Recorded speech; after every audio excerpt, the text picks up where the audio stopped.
I just want to say congratulations for becoming the fastest growing city in Canada. I did not realize that, and I'm sure that takes a tremendous amount of work and effort, and congratulations to all of you. As Anita said, I am the CEO of Athabasca Oil Company, and we're an Alberta-based company. We have oil sands assets, we have assets that produce, and we drill and explore for conventional oil and gas as well, so we kind of cover the spectrum. I do feel like I have a pretty strong connection to BC. Two of my children go to university in BC at present, and it's looking like my youngest will go there as well. And so I hear a lot about the dialogue that at least happens on the campuses in British Columbia. So as Anita mentioned, I'm here representing the Canadian Association of Petroleum Producers.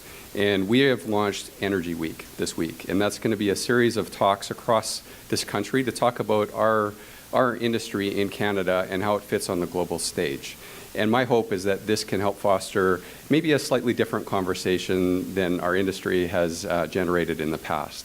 And perhaps before I begin, I would like to show you a short video. It's about 60 seconds long, and it kind of sets some context for some of the themes that I'm going to talk about. Over the past decade, everyone from foreign-funded protesters to homegrown activists have attempted to landlock our resources. While we've been busy reducing GHG emissions and maintaining the highest environmental and human rights standards for energy development in the world. The world needs Canadian energy. It needs the most responsibly sourced and safely delivered energy. And clean energy for tomorrow needs responsible oil and gas development today. Energy drives our economy as much as it drives your car. We create jobs and build schools, playgrounds, and hospitals. We support communities, charities, and families. We fuel the arts, technology, renewables, and virtually every other industry. We will continue to employ millions, feed families, fund infrastructure, and fill restaurants, movie theaters, and hotels. We are Canadian Energy, and we are proud. Great. So I am very proud to work in the Canadian oil and gas industry. I'm a proud Canadian, and I'm proud to stand here today to share with you how Canadian energy can play a huge role both in our economy and on the global stage in reducing emissions and making a better environment for the world. And so to kick it off, I just want to start with some of the basics. So first of all, where do we stand as a nation in terms of our production? So Canada is blessed with an abundance of natural resources. In fact, we have the third largest oil reserves in the world. And you can see on this graph that we're only behind Venezuela and Saudi Arabia on that particular statistic. Therefore, we're also a big producer of oil and gas, and we happen to be the sixth largest producer of oil in the world today, so we're certainly a force to be reckoned with on the world stage, only behind some very big oil-producing nations. And in fact, if we get our egress situation sorted out in Canada, and I'll speak to that, we could very well become right up there in the top 5 very quickly. But we don't just have oil in Canada, we also have natural gas. And in fact, we are the 5th largest natural gas producer in the world. And a little known stat is that we actually have enough resource in Canada to supply our demand for the next 300 years. We have a very, very big resource in Canada, and I'm very proud that Canada has that. Now, of course, having a resource like that, we also have a very big impact on the economy. And I'm not sure if people realize, but oil and natural gas is Canada's #1 export. In fact, we're 22% of all exports out of Canada. Our industry generates about $100 billion a year in revenue, and we have capital investment into the economy of about $40 billion a year. And in fact, that $40 billion a year used to be $80 billion a year a short 4 to 5 years ago. So investment has declined in Canada, but it's still a very large part of the economy. We're a very big engine in this economy in Canada. And of course, with that comes jobs. And energy jobs across Canada are across the country. Through our supply chain, our sector employs over 500,000 workers, and that's through 10,000 different businesses. And this is truly a Canadian industry. You can see on the map that the jobs aren't just in Alberta, they're across the nation. And in addition to the Canadian know-how and innovation that we have, we use our manufacturing industries, steel and concrete industries in our industry.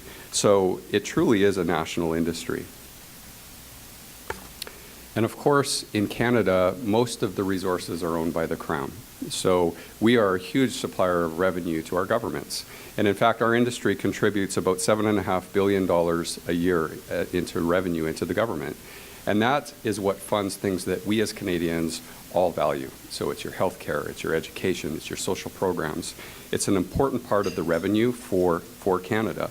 And Canada can play a huge role in not only the Canadian economy, but meeting the global demand around the world and addressing environmental and social issues. So I'd like to bridge into that. So just a step beyond some of the basics. So we have lots to be proud of in Canada. In fact, Canadians pioneered a lot of oil and gas technology right from the 1900s and continue to do that today. We continue to find ways to develop our resources better with less environmental impact. In fact, Canada's oil and gas industry is among the most responsibly produced in the world, and that matters a lot. And I'd like to share with you why. Energy demand is rising around the world, and Canada can have a big part of that. And let's share some visuals with you to demonstrate that. This first slide is from the Paris-based agency called the International Energy Agency. And according to their 2018 World Energy Outlook, global energy demand will continue to rise as countries like China, India, Southeast Asia, and other regions seek to grow their economies. And all forms of energy are going to be needed. And you can see that on this chart. It shows all forms of energy. But the fact is, by 2040, the estimates are that oil and natural gas will still supply 52% of the demand in the world. And that's even as renewables grow by 400% over that same time frame. Oil and gas demand is not going away in the world. We need all forms of energy. As an industry, we support all forms of energy. Now, I want to share with you a couple of visuals, and demand is really illustrated by these visuals. The first that I want to share with you is around the world, there's more than 1 billion people that live in energy scarcity and in poverty. So that is an important thing to consider as we think of others who enjoy energy abundance. And I show this slide just because it shows the extreme. So everybody knows who Leonardo DiCaprio is. He has been to Alberta many times. He is an opponent of our industry. But this is a picture of the yacht that he rented in 2014 to go see the World Cup with his friends. It's got 2 8,000 horsepower engines on it. It's got 2 helipads. And that is while he was in the midst of criticizing Canadians for what we do. In my opinion, hypocrisy has no part of this conversation. We need to talk about what the world really needs. And what you can provide by giving affordable modern sources of energy are agricultural productivity, the treatment of drinking water, the treatment of modern solid waste management, and your kids around the world can actually read at night. And that's something that we take for granted, literacy, and that's something that we can play a role in providing around the world. Energy improves lives, it's transformative. Now, this is a slide that I wanted to show that shows the correlation between human development fueled by energy. So this first column here shows some of the most developed countries in the world, and that includes Canada. And you can see that our life expectancy is high, 79 years. Our children are educated. We are an educated society, and we use a lot of energy. If you contrast that to other groups, and I'll just flip right down the line, the most developing nations in the world use the least amount of energy. They have much lower life expectancy, and their children are not as educated. There is a direct correlation to energy usage and availability to energy to those variables. The one that I didn't show on here is deaths by air pollution. In fact, the most deaths by air pollution happen in the far right-hand column. And that's because their source of energy tends to be wood, biomass, animal dung, and it's polluting to their air, and it's actually decreasing life expectancy. So it would be no surprise to you if I showed you this slide that says, where is this energy demand to 2040 going to come from? It's not coming from Canada. It's largely not coming from the United States either, or Europe. It is coming from developing nations around the world, countries that are looking for Canadian energy. They have a huge desire to attain the same human standards that we enjoy. It's going to take energy, and ideally energy in the cleanest forms. Now, stopping energy growth in Canada will not change that world demand. It will be supplied by other countries with poorer environmental standards than Canada currently has. So why Canadian energy? What role can we play? So Canada has the world's leading standards for protecting air, water, and land. And in fact, there was a recent Ipsos poll, a very recent poll that was done that surveyed all the importing energy countries in the world. There's 31 countries involved in this. Almost 30,000 people responded to the survey. Canada's number one. People want Canadian energy. We're viewed as innovative. We have high regulatory standards and high social standards, and our industry is taking action on emissions. The world wants our energy, and using more Canadian energy means a better global environment and a better Canada. Now, I just want to put things in context a little bit. So the greenhouse gas emissions in a global context, Canada contributes about 1.5% on the global scale. The upstream oil and gas industry is about 20% of that. The remainder is the end user. It's who's driving the cars, it's who's lighting their buildings, it's heat for your homes, it's air conditioning. And in fact, the oil sands is only 10% of our 1.5% emissions. So the oil sands is 0.15% of the world's emissions. Now, greenhouse gas, having said that, the oil sands industry in particular, and I know this firsthand, has worked very, very hard to reduce emissions. In fact, our emissions are down 21% since 2009, and our estimate is by 2030, our emissions through new technologies will decrease another 30%. And if the world had the same environmental standards that Canada currently has, emissions across the world would decrease by 23% tomorrow. So it just goes to show the type of energy that we have, that we can supply the world. And that, by the way, is the equivalent of removing 100 million cars off the road. It's significant. And in fact, displacing more polluting forms of energy, like coal and other forms of energy, global emissions growth can be reduced by as much as Canada's total emissions today. The world needs Canadian energy. Now, technology and innovation plays a big role. And this slide is trying to illustrate some of that. As an industry, we've always looked forward. We're very committed to excellence, and we always will be. We've partnered with many firms in Canada to do things better. In fact, over half of Canada's investment in emissions reduction technology comes from the oil and gas industry itself. So far, there's been about 1,000 different technologies that have been generated out of Canada, and more than $1.4 billion invested in clean tech. In fact, the oil and natural gas industry in Canada invests more in clean tech than any other industry in Canada. And our regulatory system is very good. So Canada is governed by a very open, transparent, accessible system of regulation. And in fact, a study done by Worley Parsons on the world's different regulatory regimes, Canada's regulatory system is among the most stringent in the world, and it compares well with Australia and Norway. And that's before any new regulations came into play.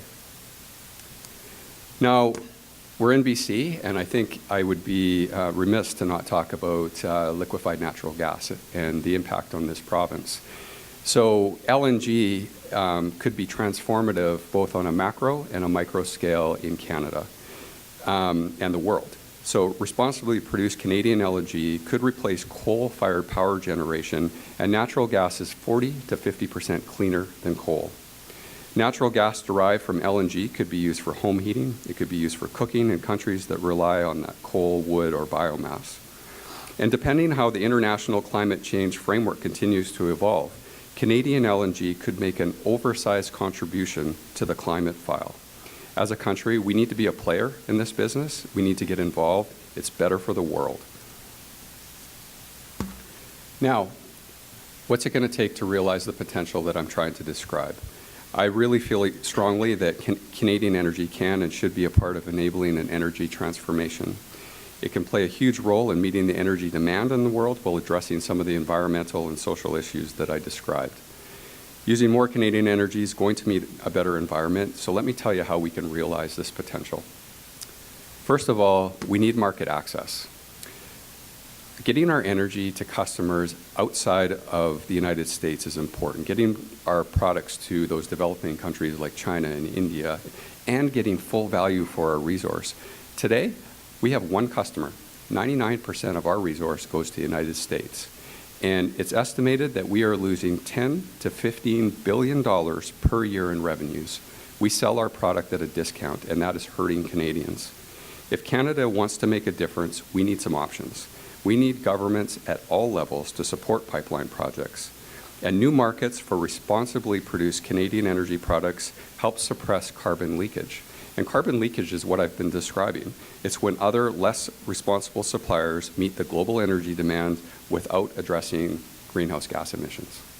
So Canada's oil and natural gas industry is serious about producing Canada's energy resources while reducing emissions. So where does this egress need to come? So I have a couple of slides here. This is first different oil projects that have been proposed in Canada over the last number of years. We are limited by egress, and in fact, I think it's pretty well known that in Alberta right now, the government has had to step in and curtail production. That's unheard of in a free market enterprise. And production is curtailed because we simply don't have egress. So they're trying to create a fair playing field for a system that's broken. There's been many proposed projects. All of them have the intent of getting Canadian products to world markets. A couple that I would point out first is the Energy East pipeline. So that's a pipeline that would take Canadian oil to the East Coast. Today, Eastern Canada imports over 500,000 barrels a day, almost $20 billion a year of foreign oil. That oil comes from the Middle East, it comes from Russia, it comes from countries that do not have the same environmental and social standards that we have in Canada.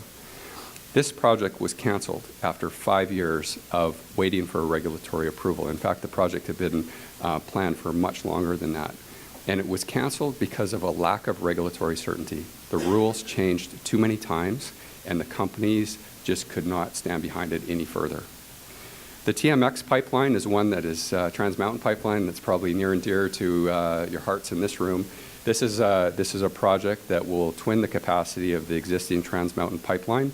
Our company has a vested interest in this. In fact, we're a contracted shipper on Trans Mountain Pipeline. That pipeline was built in the 1950s, and it's not had a significant leak. Pipelines are safe, and this project is designed to get Canadian oil to global markets.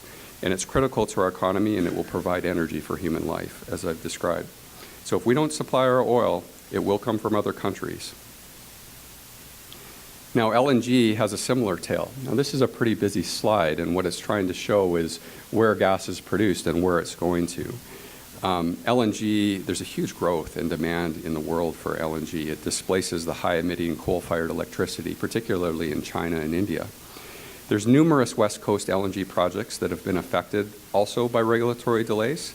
The Kitimat LNG Canada and the associated Pacific Trail pipeline is an approved project, and I'm pretty excited to see that move forward. It does face potentially another reapplication through revised federal environmental regulations. That would be crippling to the project, and that would be a real setback for the people of BC and the people of Canada, and obviously the people in the world. So looking at where the oil or natural gas is going, energy should come from Canada if the global environment is to benefit. It shouldn't come from Venezuela. It shouldn't come from Nigeria, Saudi Arabia, or Iran. Canada's not even in the game in this yet. Now, I do want to touch on Indigenous prosperity. So economic development is fundamental to self-determination of our Indigenous communities. Our industry has been a partner in that for decades, and that's going to continue into the future. There's a lot of misconceptions about our relationship between our industry and Indigenous people. In fact, 6% of the workers in our industry are Indigenous, and that, on average, is 4% in other industries. Oil sands companies alone spent through the supply chain to Indigenous-run companies in the years 2015 and 16 over $3 billion. And if you want to compare that, the federal government on an annual basis spends about $60 million with Indigenous companies. Like all Canadians, Indigenous people have lots of different views on resource development. Some are opposed, and they're vocal about it, but many want to see growth. There's over 130 communities that generate revenue from oil and gas on their lands. There's multiple groups that want to today invest in the Trans Mountain Pipeline, and many support LNG Canada. In fact, the Coastal GasLink pipeline received support from 100% of the Indigenous communities on the pipeline route. So reduced investment in the oil and natural gas sector is causing a negative impact on our Indigenous communities. And I would encourage governments and all Canadians to recognize that a competitive oil and gas industry presents a significant opportunity to Indigenous communities. Now, one slide on BC. Why does it matter so much to BC? Well, in BC, in 2017, the upstream oil and gas industry invested $4 billion in this province. BC produces 30% of Canada's natural gas. There's about 51,000 workers that are employed through the oil and gas industry. And in 2017 and 18, the BC government received about $500 million in revenue. And of course, that contributes to funding social programs, education, healthcare, et cetera. So BC has a tremendous natural gas resource base, a highly skilled workforce. It has a very stringent regulatory system and a commitment to environmental performance. And that is good for our business, and that's good for Canadians. My last slide is a message. And I guess what I'm trying to say is what we need now is a strong, united national voice. The benefits of a long-term vision for the Canadian oil and gas industry include many, many jobs, over 500,000 jobs for Canadians, billions of dollars investments into our economy, billions of dollars of revenue for our governments to fund social programs. It contributes to a net reduction in global emissions, and it supports the quality of life in emerging economies. So please consider this opportunity. We can increase our share of global energy and benefit both Canadians and the world. And as Canadians, I think we have to challenge myths and misconceptions. And I'm up here standing up for Canada and our industry. I'm proud of it, and I think we have a story to be proud of. Thank you very much.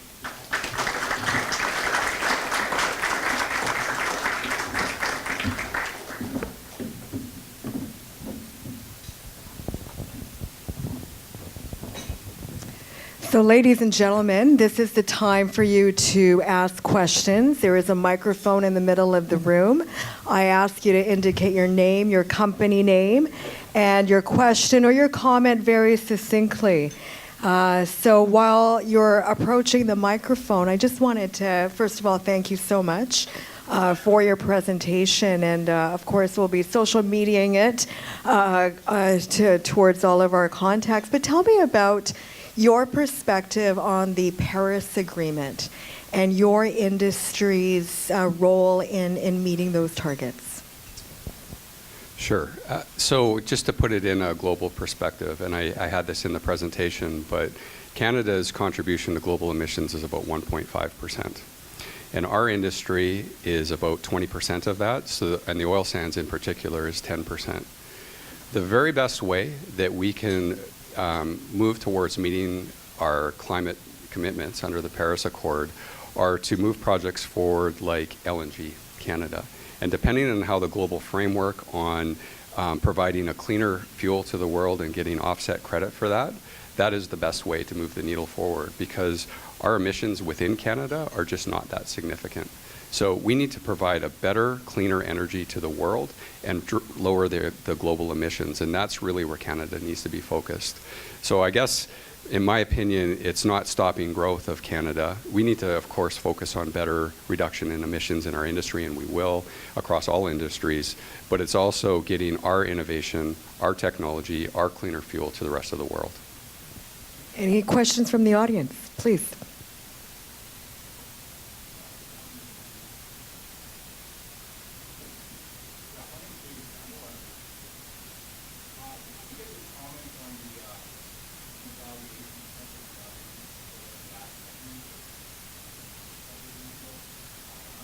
Especially in the energy sector, and I've seen, some of the values drop quite a bit. What's the light at the end of the tunnel from your point of view?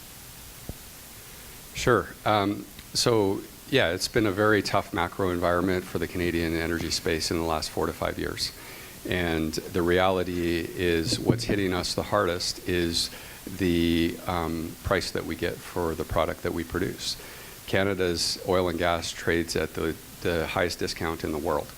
And that obviously, when you're running a business and running a company, that impacts your revenue and that impacts your ability to invest.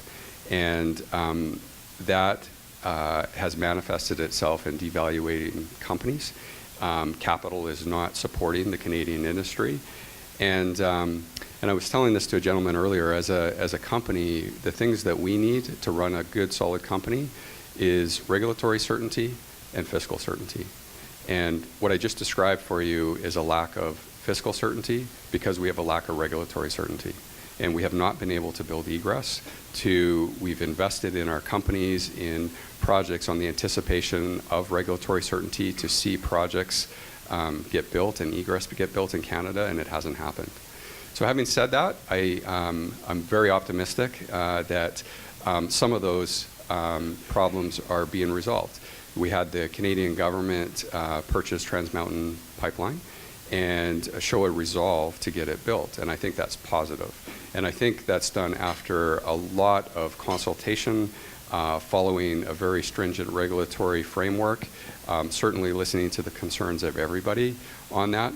Industry was not looking for a government purchase of that pipeline. That is not something that industry wanted. It was the only path forward. And so I'm very optimistic and hopeful that that will get built in the time frame that has been promised. And there's a couple other pipeline projects on the way as well.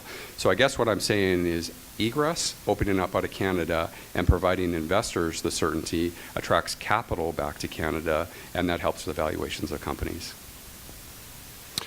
Hi, Robert. Thank you very much for joining us today. Greg Thomas. I'm past chair of the Surrey Board of Trade. I'm also an environmental scientist by training.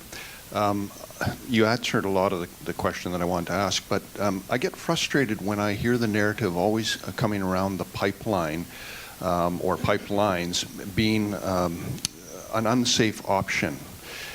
You in your role must get very frustrated as well when ultimately oil and gas has to get out. And as you've just said, the egress is so important. Could you maybe just speak to the audience here about the safety of a pipeline versus rail versus truck, et cetera, and moving forward in the future, the need for the pipelines to be built in order to be safe, ultimately, as opposed to those other options? Thank you. Okay, thank you for that question. Yeah, I agree. The last place that an oil company wants to put oil is in trucks to transport or on rail cars. There's inherent risk in that mode of transportation that probably goes without having to describe it.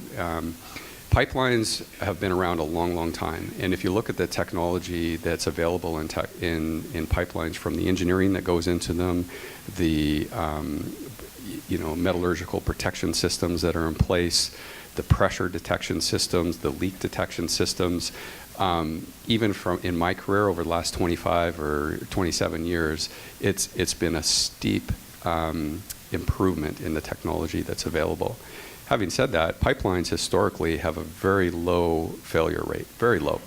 And in fact, I'm not aware of the Trans Mountain Pipeline that was built in the 1950s ever having a significant leak. So I'm not going to stand here and say our industry isn't without risks. All industries have risks. There's far bigger risks in the construction industry or residential home building than there is in our industry.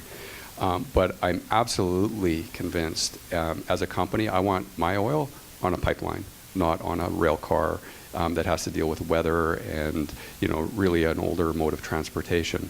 Pipelines are a safe, economical way to get oil to market. Hi, Rob, and very informative session. My name is CJ Sidhu. I'm a financial advisor with Sun Life. Couple of quick questions. One is, you said that 99% of our exports of oil is going to USA. Can you explain a little bit why is that case and why we're not diversifying to other markets? And the second question is, again, the biggest issue in British Columbia is Trans Mountain Pipeline that the local government will approve the LNG project, but they will put the roadblocks in the Trans Mountain pipeline. And there's a lot of politics around it. And where that project stands right now. I know it's in the courts, but what do you see as the outcome? Thank you. Sure. So your first question, 99% of our product ends up going to the United States. So there's really only a handful of pipelines that leave Canada and go to a different market. And the United States happens to be the end user right now. So refineries that are built in the Midwest, Chicago area, refineries that are on the Gulf Coast, and even some refineries in California really are built for the slate of crude oil that we produce. And the pipelines that exist today, that's where they take the crude oil. So when Canadians have no other options, suddenly you're at the, I guess, mercy, I would call, of the end user. And when the end user is an American company, an American refiner, an American midstreamer that's buying our product, they're buying it at a discount price because they can, because we have no other option. And I think it's as simple as that. There's really no pipelines that get our product to our own coastlines to access other global markets, or get it to Eastern Canada so we can displace the import of oil in that market. So that's the crux of the problem, and I think all these pipeline projects that have been proposed are there to get access to the world markets, and that includes the Trans Mountain Pipeline. So the Trans Mountain Pipeline, that project was initiated about 10 years ago. It's had a long history of consultation and route considerations, and I know the CEO of the company very well. I know he personally has been involved since the start, and I think it's a project that the federal government has stated publicly they support. And in fact, when the regulatory certainty wasn't there for a private enterprise like Trans Mountain to see it through, the government bought the company with the resolve to see the pipeline built. So right now, it has a regulatory approval. I'm sure you probably know that construction has started. There's still some different local permitting through municipalities, et cetera, that needs to happen, but that is moving on track. There is one roadblock, and you may have seen it, but there was a grant for leave of appeal that was given last week. I don't know what the outcome of that's going to be. Obviously, there will be another day in court. There's no injunction at present, so I believe that construction will continue through those appeals. I believe the federal government has, at least they're saying they have the resolve to build through that. I hope they do. And if that happens, that pipeline will be operational in 2022.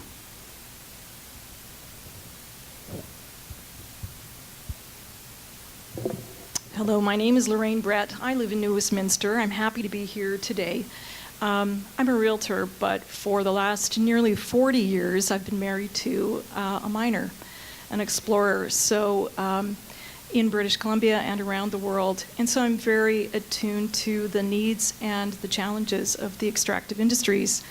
What I'd like to know is what you believe about the First Nations people for whom the Trans Mountain Pipeline might be an issue. It seems there's a perception out there that there's a fair bit of resistance, but today I think you said something different. Could you expand on that? Yeah, it would be very difficult for me to speak on behalf or know intimately the dialogue that's been happening on this specific project. But I can tell you in general that our industry has had strong relationships with Indigenous communities. And like all Canadians, everybody in this room has their own views on resource development and how it should be done. It does manifest itself when the project is in your backyard and affects you locally, and that requires a conversation, and that requires an understanding of the concerns and appropriate consideration for those concerns. So, and that's something that doesn't happen overnight. It happens after lots of conversations. At the end of the day, it is not necessarily a consensus. The regulatory system is designed to make sure that there's proper consultation, to make sure there's mitigating things that happen, to make sure that the First Nations or any communities that are impacted benefit from the project.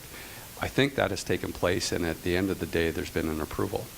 So there's always a difference of opinion, and the courts are there to kind of see that through.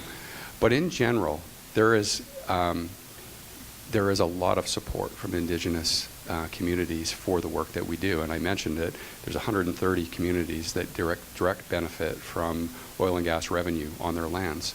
There are multiple groups of First Nations, including First Nations in BC, that are looking to get an ownership stake in the project, not because they just want to control something, because they view it as good business and a good business opportunity. And I can tell you that our company has relationships with Indigenous-owned companies, and they're some of the best out there. And the oil sands industry would not spend $3 billion over a 2-year span with Indigenous companies if they were not well-run companies that can compete. And so I think there's a whole nother narrative on the relationships that we have, the support that we have, the consideration that we give each other, both the communities to the industry and industry back, that should allow industry to move forward and benefit the communities. Yes, thank you, Surrey Board of Trade. Thank you for coming. My name is Anthony Ezafta, the founder of Canada African Network. My question to you is, Canada is a beautiful country, doing everything responsibly, better than other people that are trading in Africa. How can this industry tap the opportunity in Africa, a population of 1.5 billion? So what's the strategy? Yeah, that's a pretty big question. It's, you know, as a Canadian, so I have worked abroad. I've worked in different countries around the world, including the United States, and I've traveled for various projects around the world. Working on an international scale takes a different level of expertise in terms of understanding, you know, regulatory systems and economies and in different areas of the world. And my former company was very international, Talisman Energy. So I can only speak from my own situation as a medium-sized producer in Canada. We very much believe in the resource that we have here. It can compete anywhere in the world. It always has competed with the regulatory system and commercially, and that opens up opportunities in other places in the world. And I think we have to have our house in order here so that companies don't all leave. And you know, one of the biggest assets we have in our company, we purchased 2.5 years ago, and we purchased all of Statoil's oil sands assets in Alberta. And we viewed that as an opportunity. Well, they viewed that as not an uneconomic project, but one that had too much pressure specifically in Canada. And they're a global enterprise that works in Africa, as I'm sure you're aware, and other places in the world. And it's not because we have a poor environmental standard. It was the appetite to be in a dialogue in Canada that impacted that. So I don't know if I'm giving you a very straight answer to your question, to be honest, but I think being more of a global industry in Canada, getting our product to the global, to the rest of the world, will open up opportunities. My name is Alan Moulton. I just want to thank first the Surrey Board of Trade, CAPP, and yourself, Rob, for coming here and doing this. I think it's great. I'd like to approach it from a slightly different angle, which is the concern of people who are attempting to block the efforts of CAPP and are developing our industry. And specifically, I'm thinking of non-Canadian organizations and associations that are funding protest groups and that sort of thing. And my question is, to what impact are they having, and how are you combating that? Yeah, that's a very good question and a complicated question. So there's been a lot of very good work that is starting to, I guess you would say, expose some of the funding that's coming in that's been in opposition of Canadian industry. I think as an industry, we've probably done a poor job of advocating for ourselves. Over the last couple of decades, we've probably taken it for granted that we had the support of Canada and Canadians. And part of why I'm here today is I want to be able to talk about our industry and talk about the facts and talk about the contribution and have a dialogue. I think so Vivian Krause is an example of she's a lady that has done a ton of research, and she's very credible, and she's really focused on facts. And if you haven't seen any of her research, I would encourage you to go look at it. But that's one person, and I think there needs to be understanding the sources of funding against the opposition needs to be exposed more. And I know it's big, and it comes from places outside of Canada, and Canada is an easy target. Canada is an easy place to oppose, stand up, protest, whatever you want to call it, both our industry and other industries. And Canada needs to stick up for our own industries and make decisions based on facts. I can tell you the Alberta government, the new leadership of the Alberta government has just launched an inquiry, a public inquiry. Because part of the problem is, for me to go and try to do a study and uncover this, well, I'll always be viewed as biased.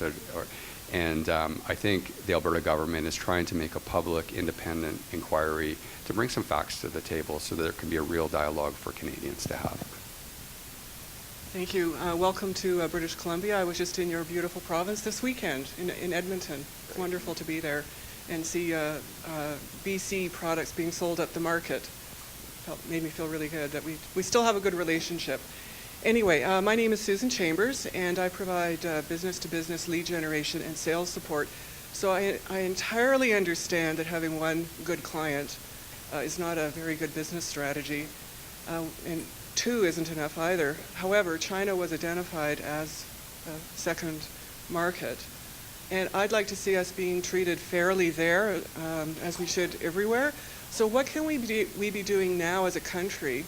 What strategically should we be doing now so that we are treated fairly, short-term and long-term? That's my question. Sure. Well, I think, you know, as a business person, and we need to establish relationships with,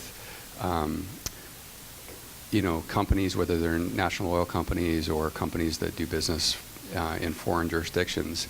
And you have to establish a relationship to understand if you have a similar set of values, and you can actually and work together for a common goal. I can tell you our company has partnered with foreign enterprises. So for example, PetroChina was a company that we did a lot of business with early in our corporate life. And they have built a project in Alberta, and it was originally Athabasca Oil land. So there can be good business relationships that happen. I'm not going to comment on the social aspects of, you know, maybe a Canada relationship with China, for example. Right now, I'm not sure I'm the best to talk about that, but it has to be cognizant, and, you know, we honor the rule of law in Canada, and we have a set of values that we have to uphold. So if we're going to do business with foreign entities in Canada, I think that's a standard that we have to have.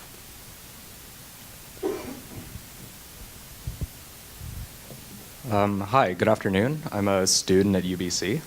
So we talked a lot today about the oil and gas industry and how it benefits our country and how it has the potential to benefit our world. But we didn't touch too much on the glaring PR problem that we as an industry seem to have. You know, public approval for pipeline extensions always seems to be relatively low, and especially on campus. For me, for example, as a student organizer, I find it very difficult to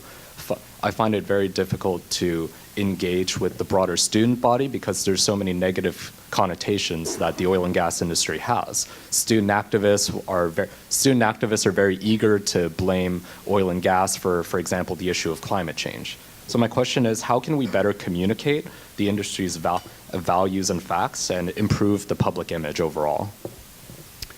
Yeah, that is a great question. And, you know, I hear a little bit of that talking to my own children who, they go to UVic, actually. And particularly my daughter, when she'll ask questions on our industry, and I'll say, don't you read the news? And she says, well, I don't read the newspaper. So I'll read the Calgary Herald or the Globe and Mail or National Post, and that is foreign to her. And so we have to do a better job of connecting through the proper social media platforms. I think CAPP is making a significant effort in that through its Energy Citizens platform and a lot of the other social media avenues that way. There is a ton of organizations now that have spun out of our industry that are focused on that very issue. And in fact, I went to a conference a couple weeks ago, and We heard from 27 different organizations, mostly younger people, that have started a organization where their whole mandate is to better communicate our industry and what it's doing. And so I can't sit here and describe all of those actions right now, but we support it all. We need it all, and we need to find ways to access the newer generation, use the proper media platforms. Putting an ad in the newspaper is doesn't work the way it would have worked 20 years ago. That's for sure. But I'll be honest. I think we feel like we're on our hind foot a little bit on that, and we're trying really hard to get on our front foot. And we would be very open and interested in engaging with whatever organizations you're part of, and in how to progress that dialogue as well. So this will be the second to last question, because I'll get the last question. Sir? Hi, good afternoon. Enjoyed your talk. So I'm Forrest Tittle. I'm the Dean of the School of Energy at BCIT, and I have a question that probably has an easy answer, but I've never heard it. With the shutdown or the cancellation of the Energy East pipeline and the realization that we need to get oil actually ideally going in two directions, why hasn't there been an effort to build a pipeline to Hudson's Bay and Manitoba or Ontario and then come out that side of the country? Yeah, that's a very good question, and I'm not sure I have the right answer for you either, other than I'm aware of at least one group that is interested in that and is significantly looking at it. I think it probably has a lot to do with the port facilities and getting tankers in and out and things that I'm no expert on for sure. But I think that is another legitimate route, for Canada's crude, and it's something that needs to be looked at.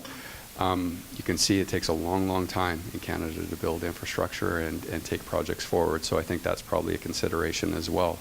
When there's been expectation that Energy East or Northern Gateway or TMX or Keystone XL are going to be built, you don't want to overbuild infrastructure either. So, but I do think that we're going to need multiple avenues, and that is a legitimate one as well. Now, there's a new piece of legislation in Canada called Bill C-69, and that's a whole new set of regulatory requirements that I would say our industry hasn't wrapped its mind around. And how do you get projects built under that new legislation? And I actually don't know any companies that are prepared to put one forward under that legislation. So it's complex. It's going to need some review, and I think that's creating some hesitation as well. Okay, this is the last question from the audience. My name's Trent. I'm with Desjardins, financial advisor, common sense advocate, I guess. The energy debate's been driving me crazy over the last few years. So what I'm shocked that your industry hasn't done is, like as you've mentioned, defend yourself.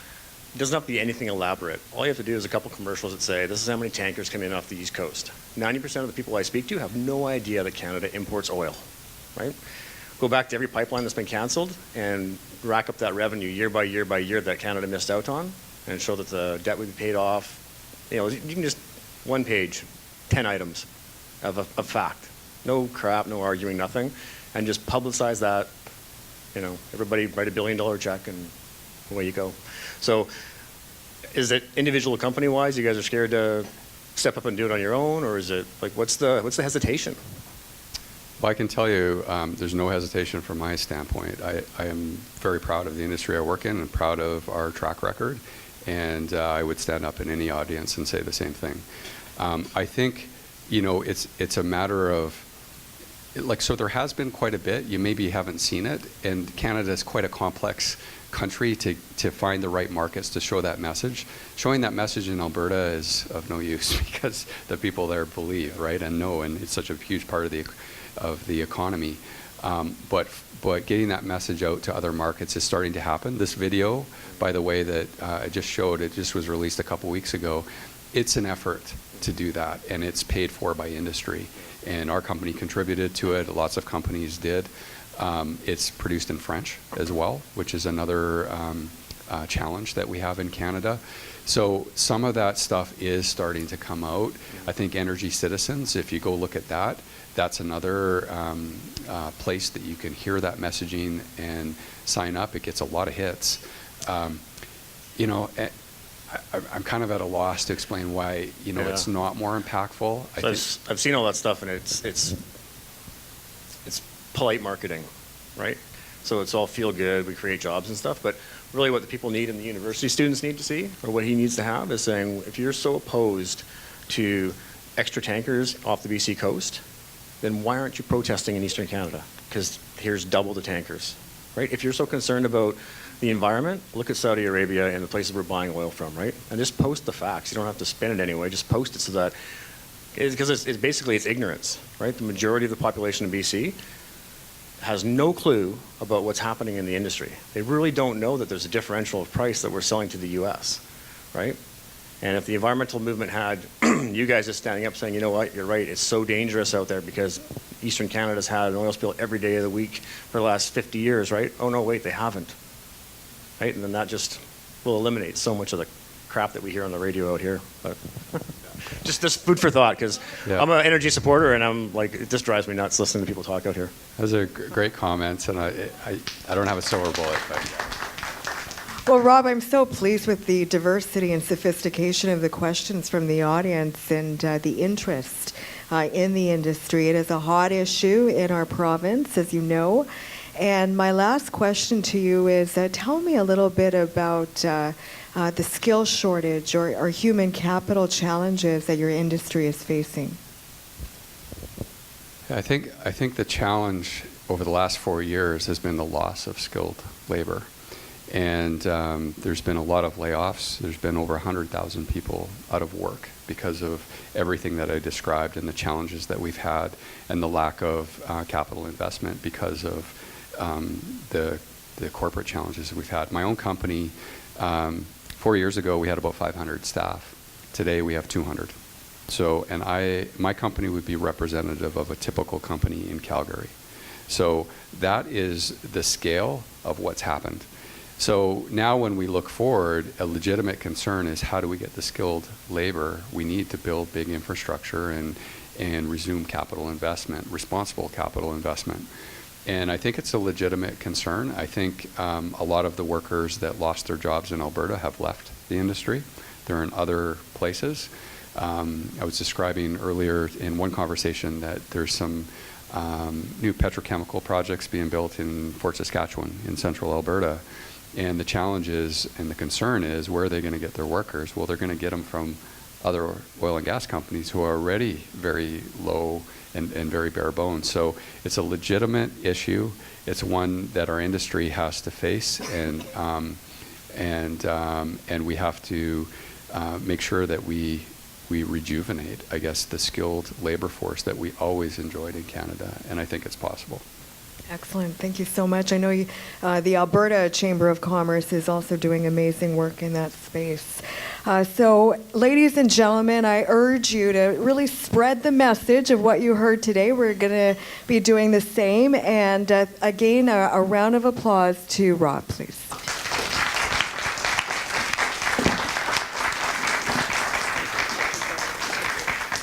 So, ladies and gentlemen, we have another 4 months left of 2019, and we have another 50 or so Surrey Board of Trade events. They're all at businessinsurrey.com.